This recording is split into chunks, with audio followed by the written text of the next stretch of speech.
जय हिंद दोस्तों। स्वागत है आप सभी का पार्थ एजुकेशन के ऑनलाइन प्लेटफॉर्म पर। मैं डॉक्टर अमित पांडे आप सभी का हार्दिक स्वागत और अभिनंदन करता हूं। तो बच्चों, आप लोगों के लिए आज का टॉपिक है कि क्या यह तृतीय विश्व युद्ध की आहट है। बच्चों, आज के समय में पूरे विश्व में जो परिस्थितियां चल रही हैं उससे पूरे विश्व के शेयर मार्केट धराशायी हैं।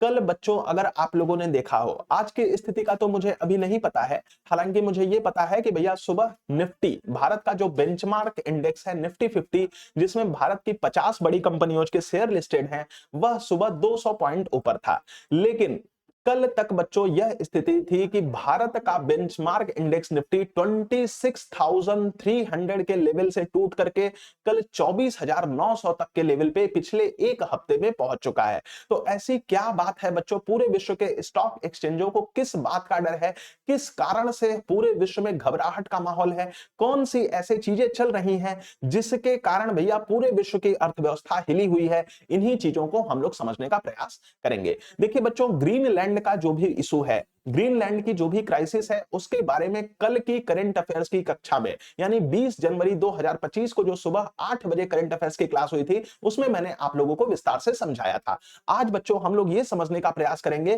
कि क्यों भैया पूरे विश्व के स्टॉक मार्केट क्रैश हैं और क्यों बच्चों पूरे विश्व में इस समय घबराहट है। ऐसा क्या होने जा रहा है जिसके कारण यह लग रहा है कि तृतीय विश्व युद्ध कभी भी हो सकता है। तो जानते हो बच्चों, आज के समय में जो स्थिति है उस पूरी स्थिति को क्रिएट किया है मात्र और मात्र केवल और केवल अमेरिका के राष्ट्रपति श्रीमान डोनाल्ड ट्रंप जी ने। डोनाल्ड ट्रंप जी का जो बावलापन है, केवल और केवल उसके कारण भैया पूरे विश्व में यह स्थिति बनी हुई है।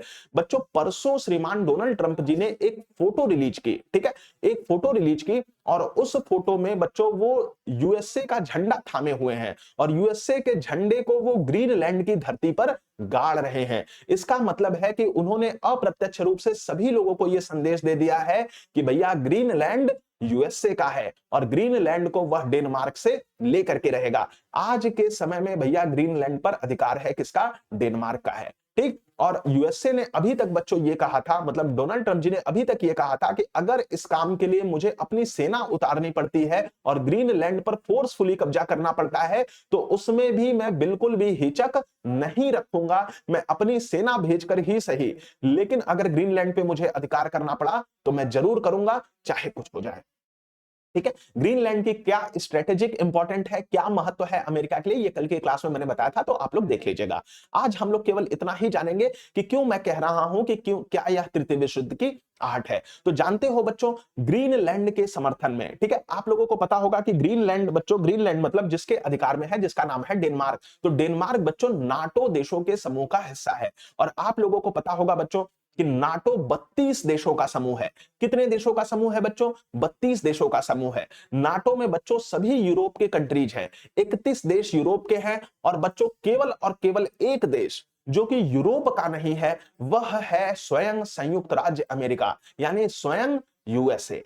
ठीक है बच्चों, तो आप लोगों को बस यही ध्यान रखना है कि नाटो में 32 देश हैं और उसके 32 देशों में 31 देश यूरोप के हैं और बच्चों एक देश कहां का है? एक देश उत्तरी अमेरिकी महाद्वीप का है और उस देश का नाम है संयुक्त राज्य अमेरिका। तो नाटो के देशों के संदर्भ में बच्चों आप लोगों को यह ध्यान रखना है कि नाटो के जो भी कंट्रीज हैं, नॉर्थ अटलांटिक ट्रीटी ऑर्गेनाइजेशन की जो भी कंट्रीज हैं, उनका एक नियम है जिसे कहा जाता है अनुच्छेद 5। और अनुच्छेद 5 में बच्चों यह कहा गया है कि अगर नाटो के किसी भी देश पर कोई भी बाहरी देश हमला करता है तो नाटो के सभी देश उसको अपने ऊपर हमला मानेंगे और सभी मिलकर उस देश के ऊपर आक्रमण करेंगे। लेकिन बच्चों यहां पे समस्या यह है कि भैया नाटो के दोनों सदस्य देश हैं, यूएसए भी नाटो का सदस्य देश है, डेनमार्क भी नाटो का सदस्य देश है। तो अगर यूएसए ग्रीनलैंड पर अधिकार करने जाता है तो भैया नाटो के देश किस तरफ जाएंगे? तो जानते हो बच्चों, नाटो के सभी कंट्रीज कहां से हैं? भैया यूरोप से हैं। तो यूरोप के देशों ने यूरोप के देश यानी डेनमार्क का ही पक्ष लिया है और नाटो के सभी देश जो कि यूरोप के हैं उन्होंने कहा है कि हम अगर अमेरिका आता है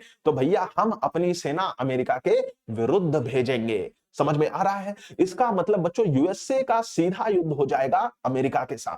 ठीक है, मतलब यूएसए का सीधा युद्ध हो जाएगा यूरोप के साथ, है ना बच्चों? तो आप सोच करके देखिए, 8 नाटो के मेंबर देश हैं जिन्होंने घोषणा कर रखी है कि हम अपनी सेना ग्रीनलैंड भेज रहे हैं क्योंकि अमेरिका अपनी सेना ग्रीनलैंड भेज रहा है। ठीक, तो इस स्थिति में बच्चों अच्छा आप लोगों को पता होगा होना चाहिए कि बच्चों ब्रिटेन जो अमेरिका का हमेशा से एलाई रहा है, हमेशा से सहयोगी रहा है, ब्रिटेन भी इस मामले में डेनमार्क के साथ है और ब्रिटेन ने यह बयान दे रखा है कि मैं अपनी सेना ग्रीनलैंड में उतार रहा हूं। ठीक है, तो इसी कारण से बच्चों पूरे विश्व में भय का माहौल है, क्योंकि अगर भैया नाटो के देश मतलब यूरोप के देश अगर यूएसए के साथ भिड़ गए तो बच्चों तृतीय विश्व युद्ध होना पक्का है।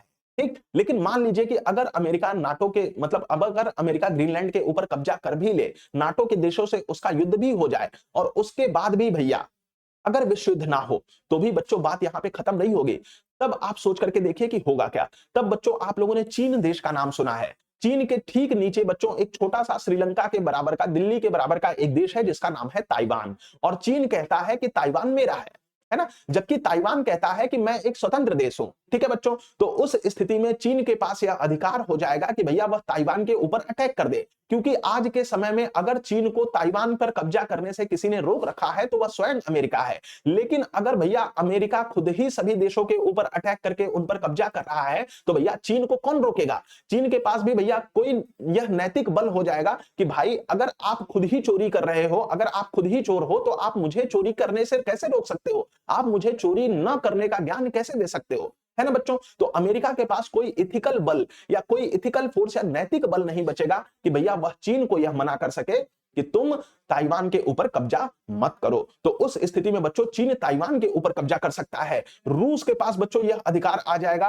कि वह भैया यूक्रेन के जितने भी हिस्से वह ले चुका है उन सब पे कब्जा कर ले और उनको खाली ना करे। उसी तरीके से यह भी कहा जा रहा है कि इंडिया के पास यह अधिकार आ जाएगा कि वह पाकिस्तान के ऊपर अटैक करके पाक ऑक्यूपाइड कश्मीर को वापस ले ले, है ना बच्चों, क्योंकि पाक ऑक्यूपाइड कश्मीर तो हमारा ही है। ठीक है, तो इस स्थिति में बच्चों चाहे कोई भी स्थिति बनती हो, उस स्थिति में भैया तृतीय विश्व युद्ध हो सकता है। आप खुद सोच करके देखिए, अगर इंडिया पाकिस्तान का ही युद्ध हो तो बच्चों दोनों ही देश परमाणु शक्ति से संपन्न देश हैं, जो कि तृतीय विश्व युद्ध को बुला सकते हैं। पूरी दुनिया दो खंभों में बैठ सकती है, क्योंकि अमेरिका किसका साथ दे रहा था, अमेरिका भैया पाकिस्तान का साथ दे रहा था। और बच्चों रूस किसके साथ खड़ा है, रूस भैया भारत के साथ खड़ा है। सबसे अजीब सी बात तो चीन की थी, चीन को समझ में ही नहीं आ रहा था कि वह पाकिस्तान का साथ दे कि इंडिया का साथ दे, क्योंकि भैया चीन रूस का भी सहयोगी है और चीन के ऊपर रसिया से दबाव बढ़ रहा था कि तुम शांत बैठो, ये मत कहो कि मैं पाकिस्तान के साथ हूं या इंडिया के साथ हूं। हालांकि चीन पाकिस्तान का बहुत विश्वस्त एलाई है, बहुत विश्वस्त सहयोगी है, लेकिन फिर भी रसिया के दबाव में वह शांति से बैठा रहा था और चुप्पी साध रखी थी। तो ये कारण है बच्चों की पूरे विश्व में तृतीय विश्व युद्ध की स्थिति हो सकती है या बन सकती है। ठीक है, तो मैं उम्मीद करता हूं कि आप लोगों को यह मुद्दा आसानी से समझ में आ गया होगा। अगर बच्चों आप लोगों को इस तरीके का कंटेंट पसंद आता हो, आप लोगों को इस तरीके की करंट अफेयर्स की चीजें पसंद आती हो, तो इन मुद्दों को समझने के लिए आप लोग जरूर से क्लास के बाद जो कमेंट सेक्शन आएगा उसमें बताइएगा कि आप लोगों को इस तरीके की क्लासेस और चाहिए। तो मैं बच्चों आप लोगों के लिए इस तरीके की डेली करंट अफेयर्स की, जो भैया उस दिन की करंट अफेयर्स होगी उसके ऊपर जो भी चीजें होंगी वो मैं आप लोगों को जरूर बताऊंगा। तो अपना ख्याल रखिएगा बच्चों, मिलते हैं आप लोगों से अगली कक्षा में। जय हिंद बच्चों, बाय बाय, शुभ दिन हो आप सभी का।